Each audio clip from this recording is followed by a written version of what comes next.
Hola, bienvenidos a ¿Sabías qué? Relatos poco conocidos de la cosmovisión de los santos de los últimos días. Prepárate para sumergirte en una historia fascinante que parece sacada de una película, pero es parte de la historia de los santos de los últimos días. Vamos a explorar la profecía de José Smith sobre el condado de Jackson y lo que los críticos han dicho al respecto. Imagina que estás escuchando tu podcast favorito, listo para descubrir los detalles. La profecía inesperada y su cumplimiento asombroso. La historia comienza en la década de 1830, en Missouri. José Smith, profeta y fundador de la Iglesia de Jesucristo de los Santos de los Últimos Días, se encontraba en una situación legal complicada. Su abogado, el general Alexander W. Doniphan, un hombre prominente y respetado, le estaba ayudando. En un momento dado, mientras conversaban, entró un hombre ofreciéndole a Doniphan un terreno en el condado de Jackson como pago de una deuda. Smith, que había estado escuchando, se dirigió a Doniphan con una advertencia que, en ese momento, pudo parecer extraña o incluso alarmante. Le dijo algo como: Doniphan, no aceptes esa tierra en el condado de Jackson. La ira de Dios pende sobre ese lugar.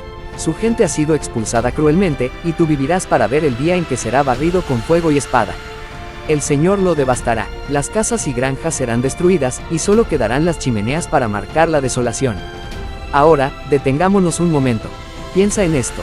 ¿Cuántas veces una advertencia así, tan específica y gráfica, se hace realidad años después y sin que nadie de los involucrados directa o indirectamente intervenga para que suceda? Pues bien, la profecía de Smith se cumplió de forma dramática décadas más tarde, durante la Guerra Civil Americana. En agosto de 1863, el general Thomas Ewing Jr. emitió una orden que cambiaría para siempre el paisaje del condado de Jackson, la Orden General número 11. Esta orden fue una respuesta brutal a la actividad guerrillera confederada en Missouri, especialmente después de un ataque atroz a la ciudad de Lawrence, Kansas. La orden número 11 exigía que miles de civiles, hombres, mujeres y niños, evacuaran sus hogares en los condados de Jackson, Cass, Bates y parte de Vernon en solo 15 días. Lo que siguió fue devastador. Las tropas de la Unión no solo desplazaron a la gente, sino que también quemaron sistemáticamente casas, granjas y cosechas para privar a los guerrilleros de apoyo y refugio. La región quedó tan desolada que se ganó el sombrío apodo de «el Distrito Quemado».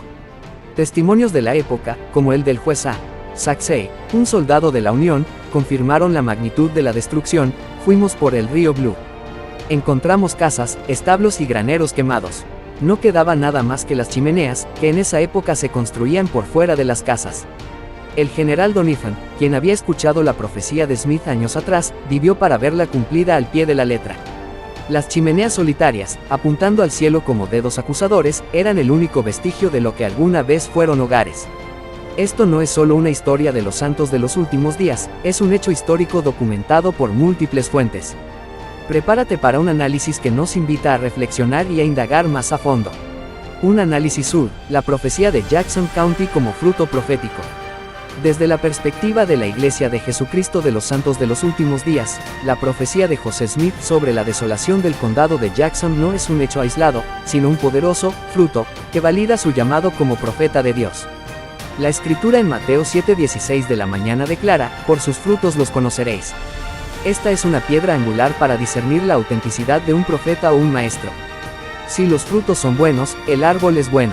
En este caso, el fruto de la profecía del condado de Jackson es la asombrosa precisión de su cumplimiento.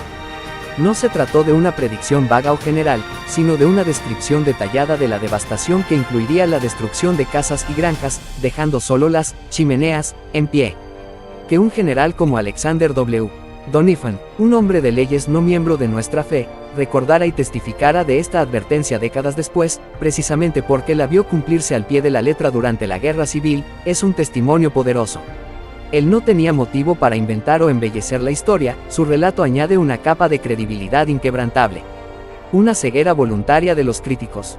La pregunta que surge es: ¿por qué los críticos se esfuerzan tanto en desacreditar un hecho tan notable, incluso cuando la evidencia histórica, incluyendo testimonios no sud, parece tan clara? La frase, no hay peor ciego que el que no desea ver, resuena profundamente aquí.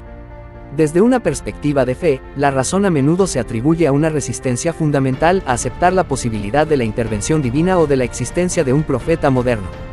Si se acepta que José Smith predijo con exactitud un evento tan específico y dramático décadas antes de que sucediera, esto implicaría una fuente de conocimiento que va más allá de la sabiduría humana. Para aquellos que tienen una cosmovisión que descarta lo sobrenatural o la profecía en la era moderna, aceptar tal fruto podría desestabilizar sus propias creencias y paradigmas. Por lo tanto, la ceguera no es necesariamente una falta de acceso a la información, sino una renuencia a reconocer lo que la información podría implicar. Los argumentos críticos, como la transmisión oral o la profecía después del hecho, aunque válidos en un análisis puramente secular, pueden ser vistos por los creyentes como intentos de desviar la atención de la notable coincidencia y su implicación espiritual. Un desafío a la lógica y una invitación a indagar. José Smith no se anduvo con rodeos. Como profeta, a menudo pronunció palabras que desafían la lógica del mundo. Recordemos su audaz declaración en el funeral de King Follett, donde desafió a todos los doctores de la ley, y a todos los hombres sabios, a refutar sus enseñanzas, declarando que si podían encontrar un error en lo que él predicaba sobre Dios, él abandonaría el Evangelio. Fragmentos del discurso del funeral de King Follett, 7 de abril de 1844, enseñanzas de los presidentes de la Iglesia, José Smith. Este no era el lenguaje de un charlatán o de alguien inseguro de su mensaje. Era el desafío audaz de un hombre que creía firmemente en el origen divino de sus palabras. La profecía del condado de Jackson encaja perfectamente en este patrón. No fue un anuncio público o un sermón, sino una advertencia personal a un abogado que, décadas después, se manifestó de manera inconfundible. Es precisamente su naturaleza privada inicial y su cumplimiento público tan exacto lo que la hace tan notable. Entonces, ¿qué nos invita a hacer este hecho? Nos invita a indagar más profundamente sobre José Smith. No solo a leer las narrativas superficiales o las críticas simplistas, sino a estudiar sus enseñanzas, sumergirse en Doctrina y Convenios, el Libro de Mormón, y sus otros discursos. Considerar el contexto, entender la época en que vivió, los desafíos que enfrentó y los milagros que reportó. Buscar el testimonio personal. La Iglesia de Jesucristo de los Santos de los Últimos Días enseña que la verdad sobre un profeta se conoce mejor a través de la revelación personal, el mismo medio por el cual José Smith afirmó haber recibido su llamado.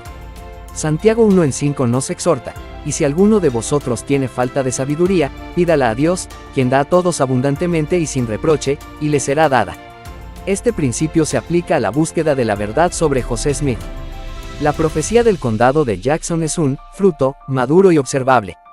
Para quienes buscan la verdad con una mente y un corazón abiertos, puede ser una poderosa invitación a considerar la posibilidad de que, en verdad, José Smith fue un profeta enviado por Dios. Al final, como dice la Escritura en Juan 7:17 de la mañana, el que quiera hacer la voluntad de Dios, conocerá si la doctrina es de Dios, o si yo hablo por mi propia cuenta. La prueba de un profeta no solo reside en sus palabras, sino en la validación espiritual que uno recibe al buscar y actuar sobre ellas. ¿Qué dicen los críticos de esta profecía? Por supuesto, no todos aceptan esta profecía como una prueba irrefutable de la inspiración divina de José Smith. Los críticos y escépticos suelen plantear varios puntos para intentar desacreditarla. ¿Fue la profecía realmente tan única o específica? Algunos argumentan que la idea de una guerra civil o conflictos violentos en Estados Unidos no era una predicción tan extraordinaria en la década de 1830. La nación ya estaba dividida por cuestiones como la esclavitud y los derechos de los estados, y las tensiones eran palpables. Se podría decir que era una observación inteligente de las tendencias políticas y sociales de la época, más que una profecía divina. Sin embargo, la especificidad de las chimeneas solitarias, y la devastación de ese lugar en particular, el condado de Jackson, es lo que los defensores de la profecía destacan como inusual. La transmisión oral y la falta de registro contemporáneo. La profecía no se publicó en la época en que fue dada por José Smith. Fue contada por Doniphan a su cuñado, Leonidas M. Lawson, quien luego la compartió con Junius Wells décadas después de la muerte de Smith. Los críticos señalan que la transmisión oral a lo largo de tantos años puede dar lugar a inexactitudes, exageraciones o incluso a una reescritura de la profecía para que encaje mejor con los eventos posteriores. No hay un registro escrito de la profecía antes de su cumplimiento. Los defensores, sin embargo, argumentan que el hecho de que Doniphan, un hombre de leyes no mormón, la recordara con tanta claridad y la compartiera años después es un testimonio de su impacto y precisión. Coincidencia o profecía después del hecho. Otra crítica común es que el cumplimiento podría ser una simple coincidencia, o que la profecía fue en realidad moldeada o recordada de una manera que se ajustara a los eventos ya ocurridos. Es decir, que la versión exacta de la profecía que tenemos hoy fue consolidada después de que ocurriera la Orden número 11 y la devastación de Missouri, para que coincidiera perfectamente. Es difícil refutar completamente este punto sin un registro escrito y público de la profecía que date de los años 30 del siglo XIX. Enfoque en profecías que se cumplen versus las que no. Algunos críticos señalan que es común que los seguidores de figuras religiosas se centren en las profecías que parecen haberse cumplido, mientras ignoran o reinterpretan aquellas que no lo hicieron. Sugieren que es parte de un sesgo de confirmación. Sin embargo, en el caso del condado de Jackson, incluso los relatos no santos de los últimos días atestiguan la desolación y las chimeneas solitarias. Expandiendo el tema, más allá de Jackson County, la profecía del condado de Jackson no es la única predicción de José Smith que ha generado debate. Quizás la más famosa es la profecía sobre la Guerra Civil estadounidense que se encuentra en Doctrina y Convenios, sección 87. Esta profecía, dada en 1832, predijo una guerra que comenzaría en Carolina del Sur debido a la esclavitud, se extendería a todas las naciones, y resultaría en una desolación que cubrirá toda la tierra, Doctrina y Convenios 87 en 1-2. Los defensores de José Smith ven esta profecía como una prueba contundente de su llamado profético, ya que se dio casi 30 años antes del inicio de la Guerra Civil en Fort Sumter, Carolina del Sur. Los críticos, en cambio, argumentan que la tensión sobre la esclavitud ya era evidente en esa época, y que una guerra civil era una posibilidad que muchos preveían. Además, discuten si la profecía predijo una guerra mundial o si sus elementos más grandiosos se cumplieron completamente. La discusión sobre las profecías de José Smith, tanto las que se cumplieron como las que no, o las que son objeto de reinterpretación, es un tema central en los estudios mormones y en la apologética religiosa. Para los creyentes, estas profecías son un testimonio de la divinidad de su llamado. Para los escépticos, son objeto de análisis crítico, buscando explicaciones naturales o históricas. Un final abierto para reflexionar. Esta historia del condado de Jackson nos invita a reflexionar sobre cómo interpretamos los eventos históricos y las afirmaciones proféticas. ¿Fue la profecía de Smith una observación astuta, una increíble coincidencia, o una revelación divina? La evidencia histórica de la devastación del Distrito Quemado es innegable. Las chimeneas solitarias realmente existieron, y General Doniphan fue testigo de esa desolación. Al final, la forma en que cada uno interpreta esta narrativa, con sus detalles, testimonios y críticas, depende de la lente a través de la cual se mire la historia. Es un recordatorio de que, a veces, los relatos más convincentes son aquellos que nos obligan a mirar más allá de lo obvio.